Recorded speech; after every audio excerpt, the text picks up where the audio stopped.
Right then, just a hump day update here. The day is going swimmingly well. I'm way up in a town called Irwin, Michigan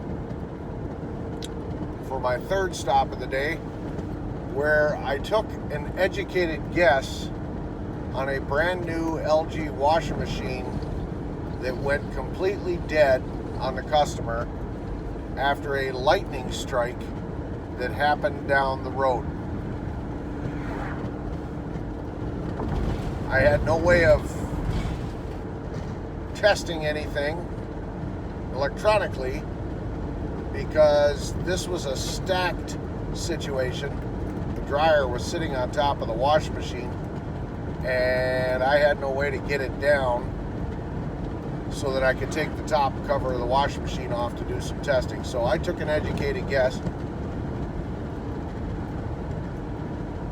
that the lightning strike down the road created a power surge and blew the main board on this washing machine, and I was correct.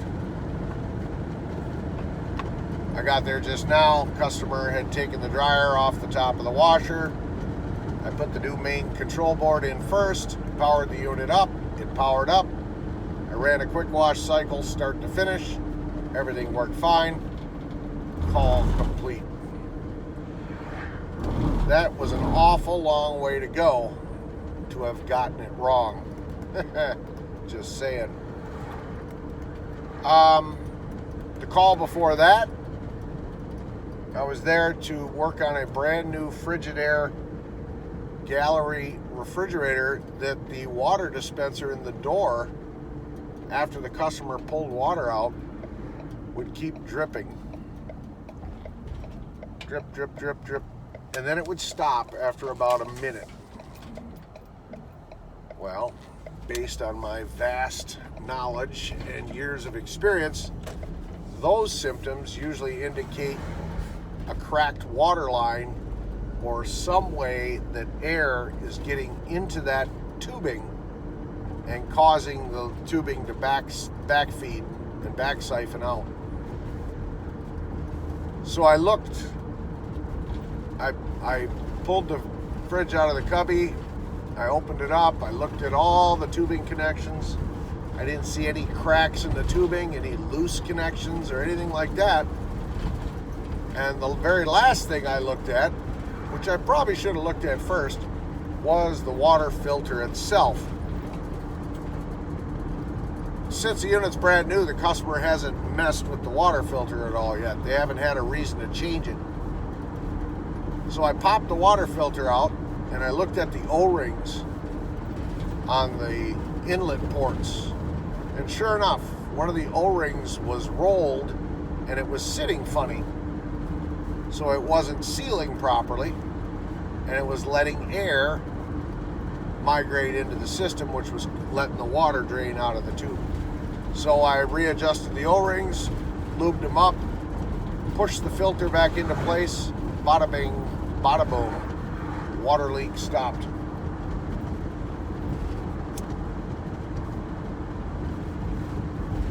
While I was there, customer just built this house. Just built the house, so it's all brand new stuff. So they had a brand new GE cafe, which I'm not gonna lie, I'm starting to like that stuff. That might end up being the appliances that go into the lake house eventually to replace the mismatched stuff that's in there now. Because you can get it in black with antique bronze knobs, fittings, handles, things like that. Looks really sharp. Plus it has the ability, I can plug in my computer tool to diagnose it and find out what's wrong with it if something goes wrong with it. But anyway, brand new refrigerator. This wasn't even on the call. This was just a, hey, while you're here, my fridge is doing this. Can you look at it? Kind of deal. His complaint was it stopped making ice and there's an ice mound that is formed on the back of the ice bin. So I look at this, and I knew right away what the problem was. Nobody else would have figured this out. Guarantee it. Not one of the people in the crew. Not a lot of technicians elsewhere either, I don't think. Right away, I knew he had a water pressure problem. Oh, this, and he also said that the cubes in his ice maker were small. When it makes cubes, they're small. So I knew he had a water pressure problem feeding the ice maker. He was putting in a little bit of water. So I grabbed he never used the drinking water straw system in that fridge. So I grabbed a glass and I ran some water. Sure enough, it was just dribbling out like an old man taking a piss. Like me. So there's a feed problem. So it's either a kinked water line in the back, a plugged water valve on the refrigerator that feeds all the systems, something along those lines, right? So we roll the unit out, and I start at the source, and I disconnect the feed line, and I run that into a bucket. It's got all kinds of pressure. I then pull the water valve assembly off the back of the fridge, disconnect the water line that feeds up to the water filter, blow the water through the valve, energize the valve basically. Just had him put a glass in the dispenser and try to get a glass of water. Yeah, water come flying out of there. So then we go up to where the water filter is, and we start disconnecting lines up there and blowing them into a bucket. And I had great feed pressure going into the filter, nothing coming out.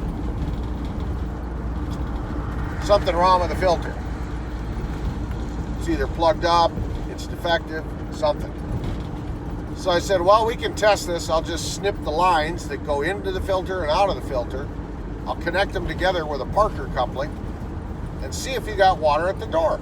So I did that. Sure enough.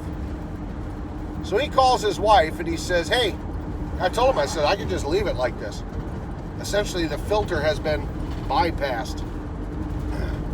Well, let me call the War Department and find out if that's okay with her. So he does. She goes, yeah, that's fine. We don't have to run it through that filter. We got a filter on the house. I'm like, sweet. Call complete. Even though there was no call. I walked out of there with a $50 tip.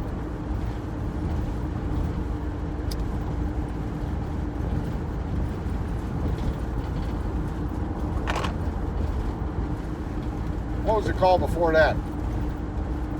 I don't know. But I've been knocking them out of the park.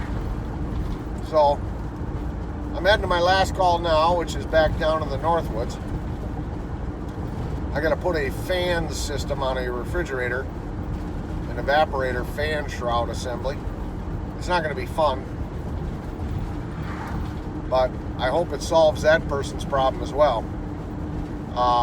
Not good enough cooling in the refrigerator portion of the refrigerator. It's a single stage system, so the freezer cools the refrigerator.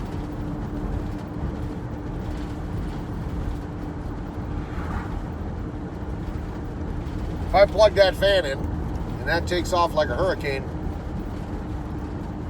call complete, and it'll be a perfect day. Didn't have to order any parts. I think. Yeah. Good to go. So yeah, woot woot. Now, you remember Frank? Crazy old man Frank? He called me. He returned my call today while I was driving up to Michigan. He is so hard to understand. He's got such a thick Slavic accent. I had to pull over. I couldn't talk to him while I was driving. The sound of the van, in combination with his thick accent, I couldn't understand him.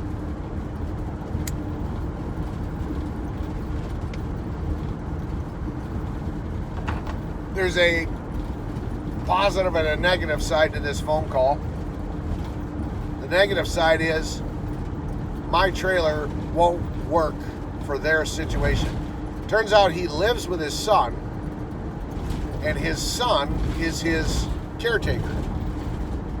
due to his old age. Takes care of him. His son gets reimbursed by the state of Wisconsin to do this. Kind of the same situation that Collie's in. She's the caretaker for her uncle, and she gets paid to do that by the state.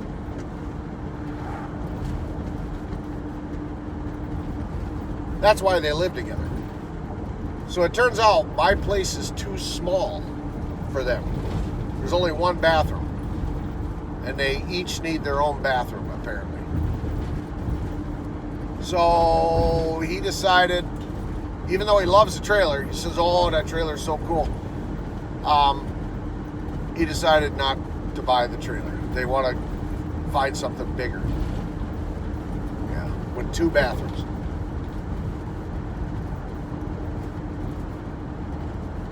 But we are going to go ahead and do the title for title straight across trade of his Ford F-150 4x4 pickup truck for my Jeep.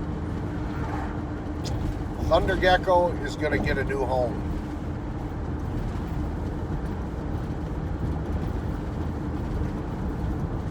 Now, I've been doing some thinking about this, of course, right?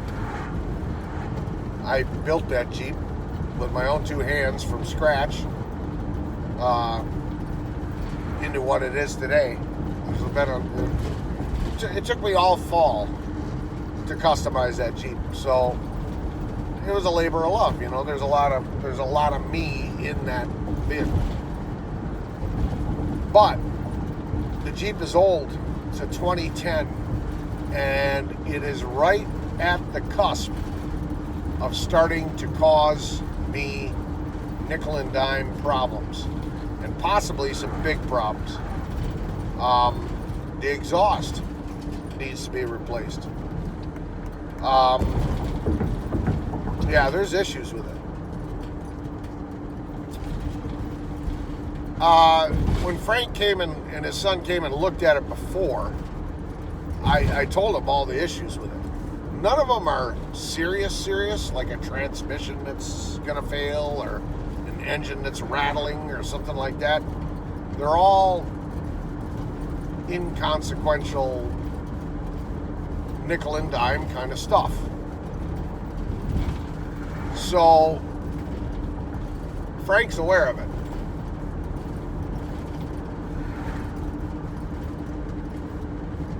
But gotta stoke this. Get this pipe fired up and stoke. This cool trick I learned. Backblow pressure from the, look at that. It's like blowing on a fire and stoking up a fire. I got the air conditioner vent blowing through the stem backwards, and it rekindles the flame.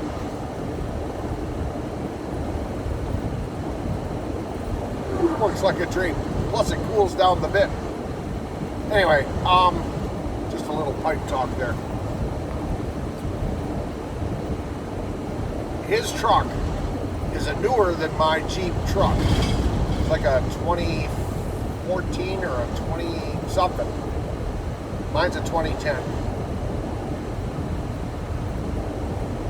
It's 4-wheel drive.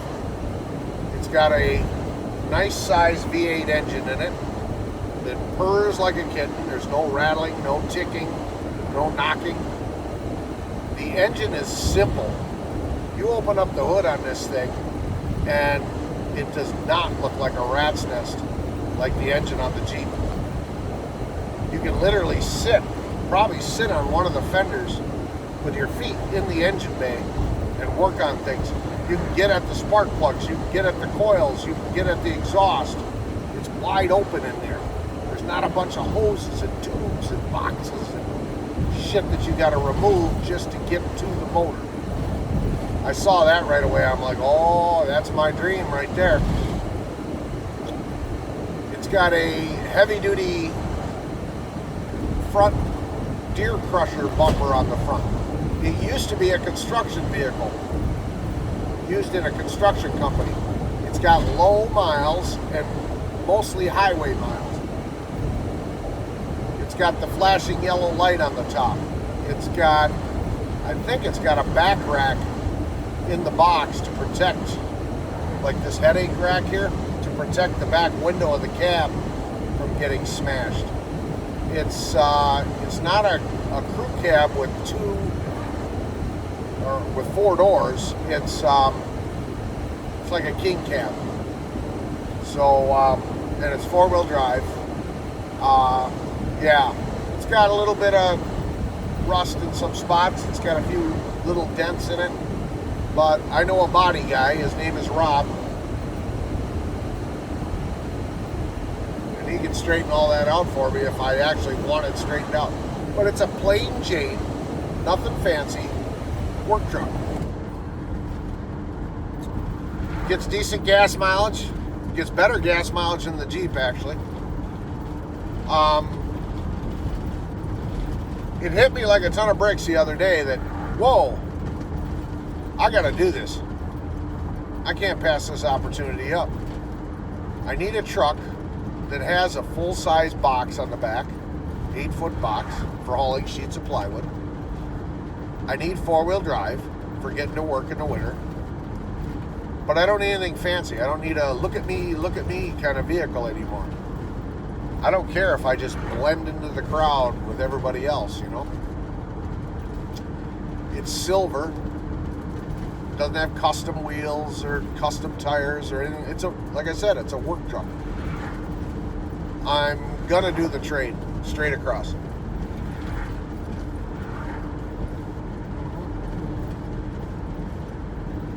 Now, I might be getting screwed. My Jeep might be more valuable than this truck, but I doubt it. Trucks right now in this day and age are pretty expensive. But here's the kicker. It's basically free. It's a free truck. Yep. The Jeep is paid for. It's paid off. We're doing a straight across trade, title for title. I don't have to pay anything for this truck. So I'm essentially getting a truck for free. This means I don't have to list my Jeep on websites for sale, entertain people to come and look at it, kick the tires, try to lowball me, take it for test drives, him-haw around. Well, I'm not so sure. I gotta ask my wife. Blah, blah, blah. You know, all these journeys to nowhere. I don't have to deal with that. But the biggest thing is, I don't have to go into debt to get what I want and need, a truck. One day I have a Jeep, the next day I have a truck. Easy peasy. Much better life choice at this present juncture in my life with remodeling projects and having to haul trailers. The truck has a lot more power, so I'll be able, if I ever do get the muskie boat, the heavy fiberglass muskie boat up and running, I'll be able to tow that no problem. It's just a win-win situation. So Frank and I are going to try to make this trade happen this upcoming weekend when I'm down at the Turd. Yep.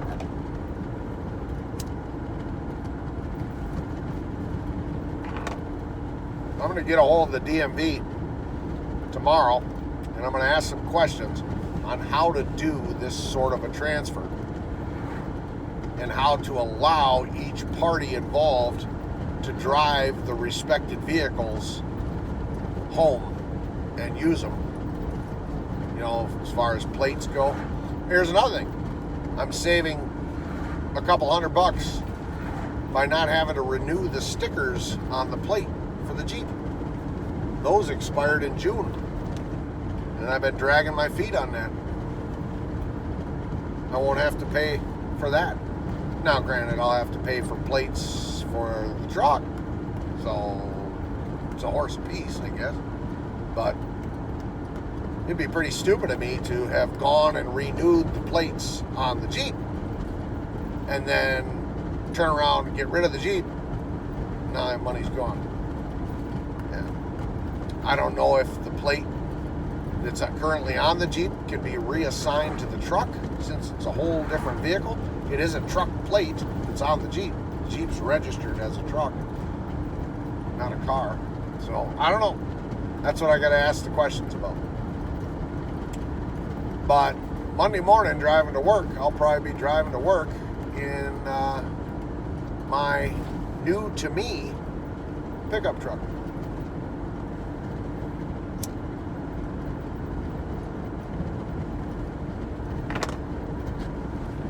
And I think in the long run, I'll be a lot happier.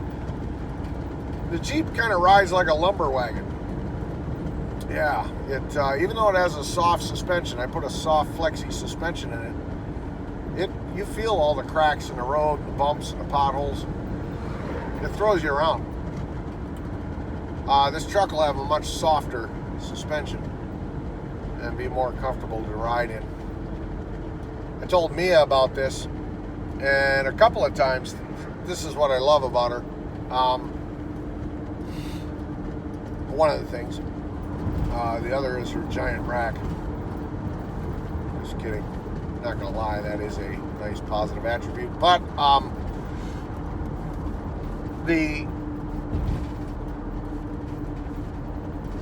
I have a tendency, because I noticed this in my marriage, and with other people I've been with.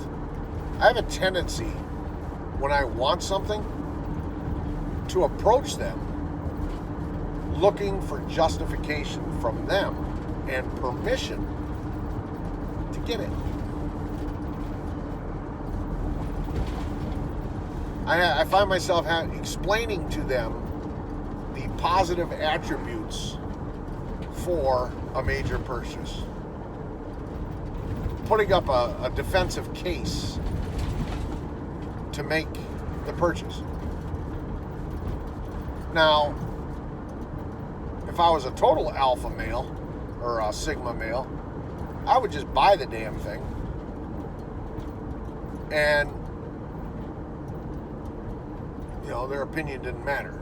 But for me, their opinion actually matters. I am actually looking for wisdom, insight, viewpoints, opinions that maybe I didn't think of. I get lost in the moment. Well, take Thunder Tank, for example. Not gonna lie, I got buyer's remorse on that. Even though I made a good purchase, it starts right up and it runs. It's not drivable because the drive chains and everything are all monkeyed up. But if I go home tonight and pull the tarp off and hit the key, it'll start and idle. And it hasn't run in months. So that, to me, is a good purchase. But the amount of money I dropped on that thing, I don't know. So I find myself going to my life partner and pleading my case, so to speak, to get permission of sorts to make the purchase. And as soon as I started doing that to Mia, she's like, hey, you don't have to justify it to me. If you want it and you think it's a good situation and you have your reasons for thinking it's a good situation, it's your life. It's your situation. It's your Jeep. Do it. So hopefully that's her attitude for the foreseeable future. And once we get in a marriage, life partner type situation, that doesn't change. But I have been known to not make good decisions. So this is why I go to my life partner and I run it by him, just in case they have some wisdom that I, in the blindness of the moment, don't consider. You know what I mean? So it's a respect thing, also a reassurance thing. But she told me twice, you don't have to justify it with me. Do what you want. It's your situation. Do what you want. And I told her, I said, well, I value your advice and your input, if there's something about the situation that doesn't sit right with you, express it, let me know, we'll talk about it. It could change my mind. But I honestly don't see any downside to this based on the vehicle and what I saw with my own 2 eyes and my own 2 ears.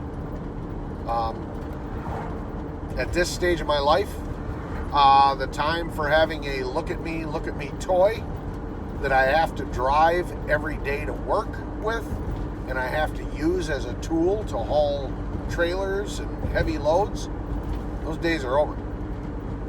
Eventually down the road, when finances get better, if they do, and God allows me to be rewarded in another way, there is no greater reward other than eternal life and the lake house.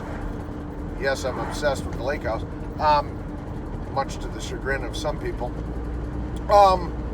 Maybe he'll allow me to have a sweet-ass Mustang sitting in the garage or something along those lines. A toy. Mia has told me in the past, I know boys need their toys. I don't have a problem with it. So maybe some point down the road, I'll have a fancy boat, a fancier boat than what I have. Or I'll have a kick-ass Mustang sitting in the garage and Mia and I will go for Sunday cruises, or you know what I mean? But right now, I need a tool. And that tool is a plain Jane, everyday, run-of-the-mill, 4-wheel drive, full-size pickup truck. So, I'm going to do it. Yep. But, I guess the trailer sale is not going to happen. So, oh well. Something's better than nothing. So, all right, that's just an update. Mia actually got to see her grandson again today. She dropped the Amish Mafia off at the rehab house. They are there working. She took the van and she's going to hang out with her grandson again for the afternoon. They decided they're not going to sleep at the project house. They're going to get a hotel for the... let me think. Yeah. They're going to get a hotel for the night, again. And then in the morning, they're going to go back to the project house and work on tidying it up and buttoning it up for a session of dormancy when they're not down there. And then Mia is going to try to take a nap during that time. And then she is literally going to drive back to Wisconsin through the night while they sleep in the van. She said, oh my God, that is so nice. I don't have the kids in the back hollering, screaming, scaring the shit out of me. The traffic is a lot less. The construction areas, she said, is the big thing. During the daytime, there's all these bottlenecks, traffic's backed up and shit like that. She said at night you can flow through the construction areas pretty easily because nobody's working at night. So, and the traffic is a lot less. So she's going to drive all the way through the night, Thursday night. That'll get her here sometime on Friday. And like I said, she will more than likely be exhausted to the core and spend the whole weekend in her house sleeping.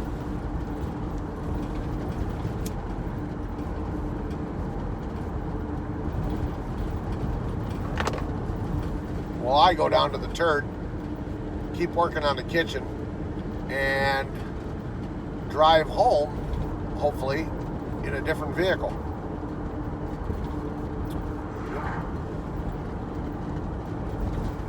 So that's just an update. Stay tuned.